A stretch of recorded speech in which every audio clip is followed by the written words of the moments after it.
चरण सिंह।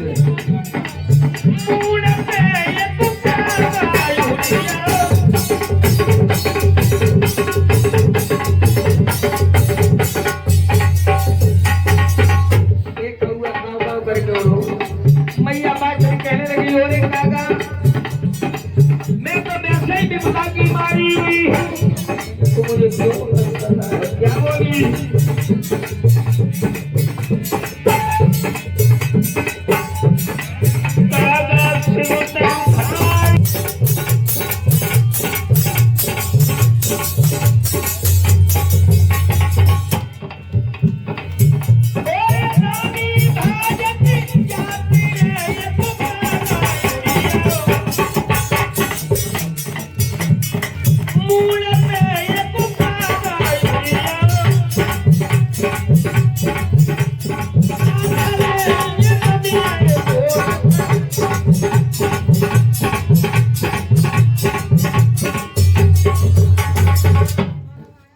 जैसे ही मैया बाछन जब खाबाग में पहुंची, इधर गुरु गोरखनाथ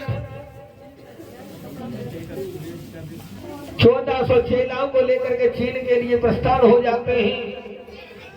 श्रीधर नाम के माली को पूछने लगी है, हे माली, बाबा गोरखनाथ कब और किधर कैसे चले गए? माली कहने लगा, मैया तुम कौन हो? मैया बाछन कहने लगी, मैं ददेड़ा की रानी बाछन हूँ। हे मैया, बाबा गोरखनाथ थोड़ी देर भई, आज मैया बाछन भाग देती है और क्या कहती जा रही है? और सो गई थी मैं तो खोली की बात, और बेदर्दी दागा देती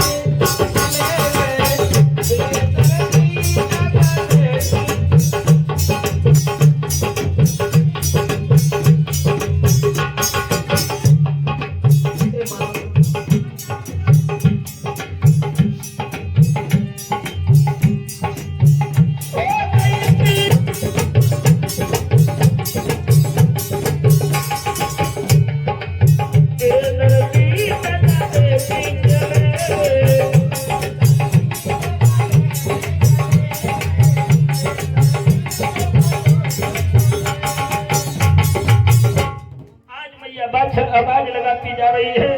गुरु गोरखनाथ के कान में आवाज पहुंची, कहने लगे, बेटा अमरनाथ, ये कौन लड़की जा रही है? गोरखनाथ अमरनाथ कहने लगे, गुरुदेव ये तो मैया बाछन है। गोरखनाथ कहने लगे, इसे तो हमने 2 पुत्रों का वरदान दे दिया है। तब तक मैया बाछन पास में पहुंची है। सुरती नाम के शिष्य को पैदा किया, कहा, बेटा देखो अपनी सूरत से ये बाछल है या काछल है?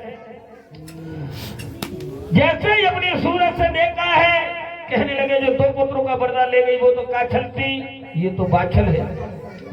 गोरखनाथ कहने लगे, बेटी अब तेरे जीवन में संतान होना असंभव है। और जो इतने शब्द सुने हैं भैया, आर सुनी गोरख की बात, मात की छूट गई थी बाबा की।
मैया वाचन कहने लगी गुरुदेव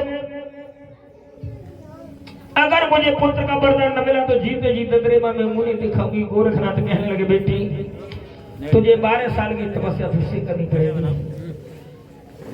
मैया वाचन कहने लगी ठीक कह रहे हो 30 साल की तो तुम्हें ब्याह हो 12 साल लला नहीं पैदा भय 32 12 साल जो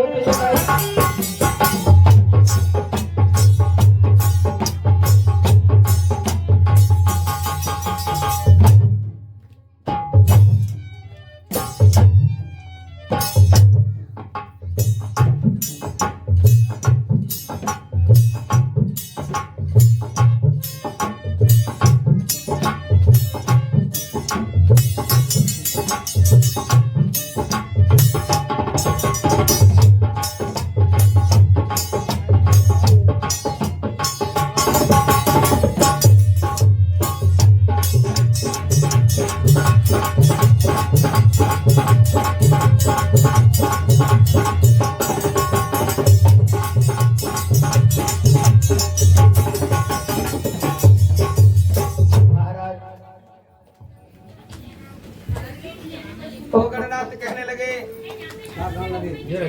हेलो ओगरनाथ कहने लगे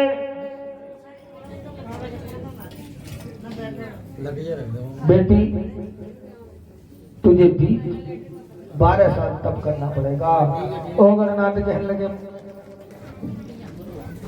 गुरुदेव मैया बादशाह एक जन्म की होकर के दे देती है नंद भी गर्भवती रह जाती है। बोलिए गुरु गोरखनाथ महाराज की। धीरे धीरे समय बीता चला गया है मेरे दोस्तों।